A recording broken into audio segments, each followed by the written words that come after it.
Hi, I'm Barry from the Next Adventure Show channel, and welcome to the Temple of Adventure, and the first of one of many vlogs leading up to the Red Center road trip. We want to take you on our journey of preparing ourselves for this big 6,500 kilometer charity ride from Brisbane here on the east coast of Australia through some of the most rural outback locations of Australia to the center of Australia at Uluru.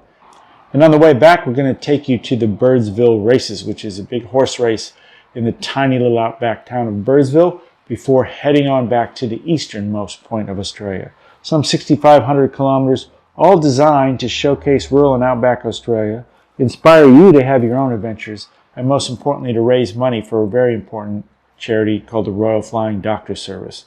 The Royal Flying Doctor Service, if you aren't familiar, it's a service where doctors and nurses fly out to these towns and provide a vital link to much needed medical services to the populations of these remote communities that we're going to be taking you through on our ride. So we hope you'll follow us along, and we hope you'll donate, but we want to take you through all our preparation. Now, if you watched any of our previous episodes of the Next Adventure Show channel, really those are kind of practice runs for helping us out with the videoing and the editing and really getting it down pat before we leave, because on this ride, we are also going to be filming the whole thing, and when we get back, we're going to be turning it into a multi-episode YouTube series called the Red Center Road Trip.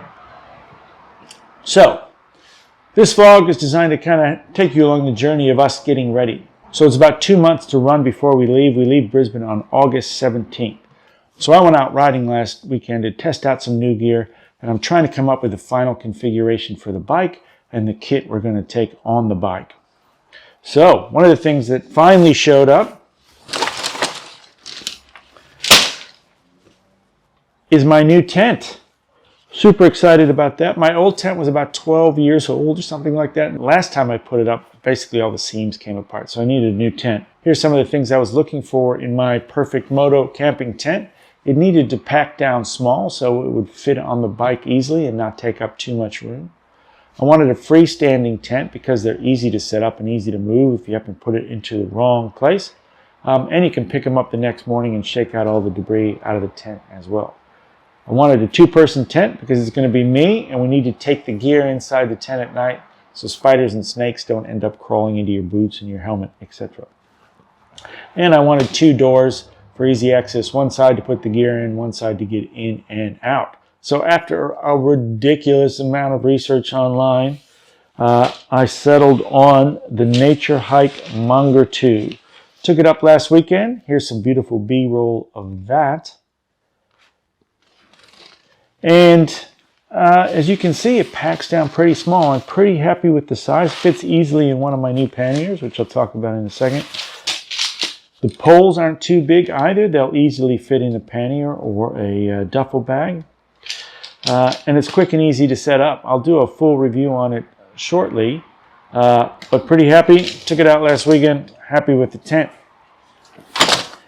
The other news is, if you were watching one of our episodes, I believe it was episode 6, the bike fell over and I broke my pannier, right? It was just, they were just the OEM Honda panniers that came with the bike. They were very useful, but they're not very robust, and it just broke.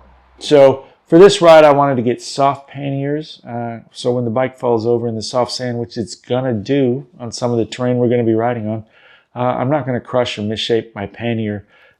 Soft panniers will take the impact a little bit better and be a little bit more flexible. So, a super nerdy amount of consideration went into which panniers I was going to get. I'm not going to lie, there was even a spreadsheet. But I do have another bag from a small company in Poland called 21 Brothers. Did a full review on it here if you want to go have a look. But they make soft panniers as well at a very reasonable price. The only problem is a lot of lead time because they custom make them to exactly what you want.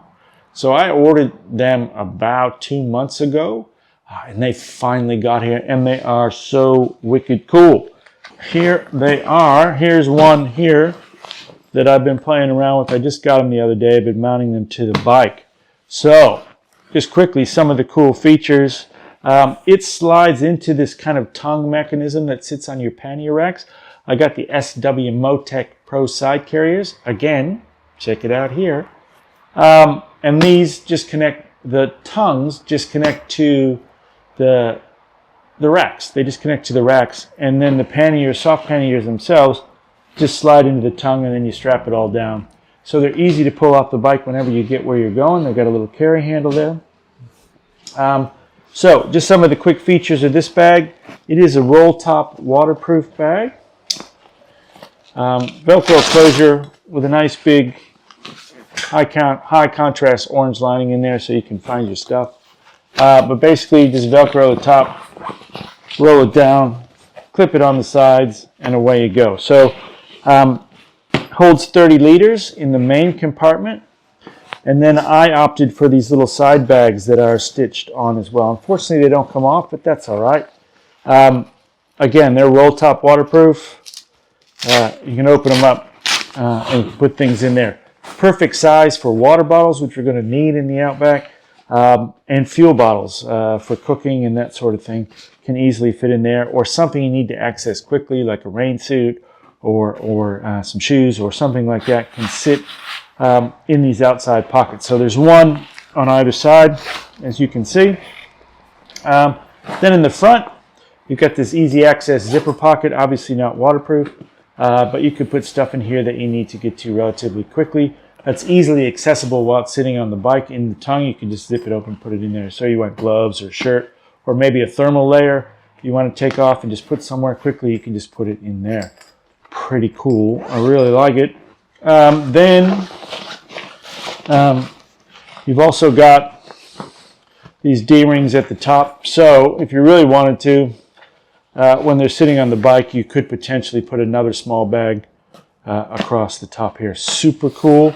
Haven't got to use them yet. They only came the other day, so we need to get them out. I'll do a full review once I've had a chance to ride with them and do a little kind of weekend trip or two with this.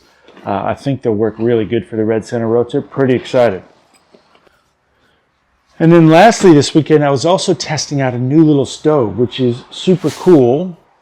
It is called the Firebox Nano, and that's it. That's the stove, people. Tiny, tiny, easy to pack, doesn't take up much room. And when I buy a piece of kit for the bike, I typically like to, have it do more than one thing. So if I can get more than one kind of use out of it, that makes it even better. So this is super tiny. I'll do some B-roll of what it looks like set up here. But inside the little carrying case, this is the actual stove, and it just folds out into that square shape you see on the B-roll here.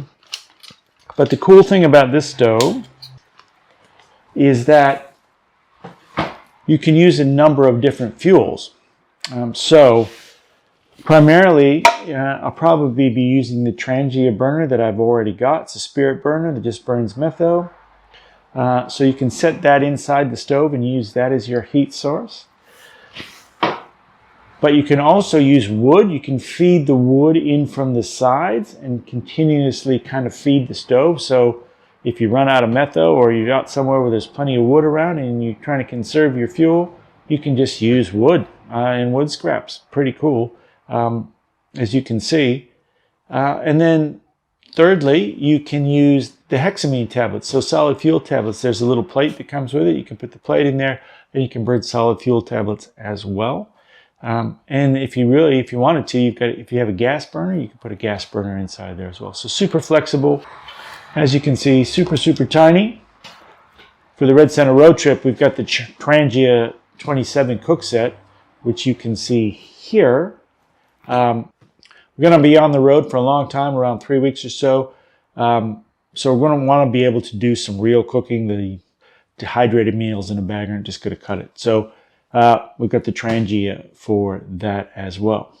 And then lastly, some of the exciting news about the Red Center road trip is we've got some sponsors very interested. They've kind of verbally agreed to help us out, and we're super excited about the partnerships we're going to have for the ride.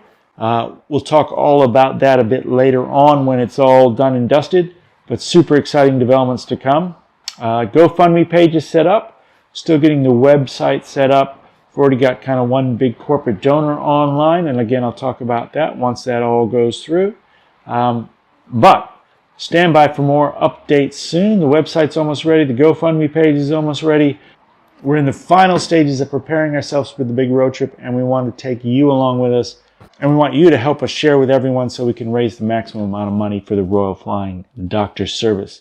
So, if you want to keep up to date on all the things we're doing before we leave and after we leave, consider subscribing down below. Subscribe to the YouTube channel and head over to thenextadventureshow.com and sign up for our email updates. And we'll mail you out when some new developments happen and when we're ready to launch for the Red Center road trip. So, we're super excited. It's getting close. We're getting ready to go. We want to take you along, and we'll see you on the next adventure.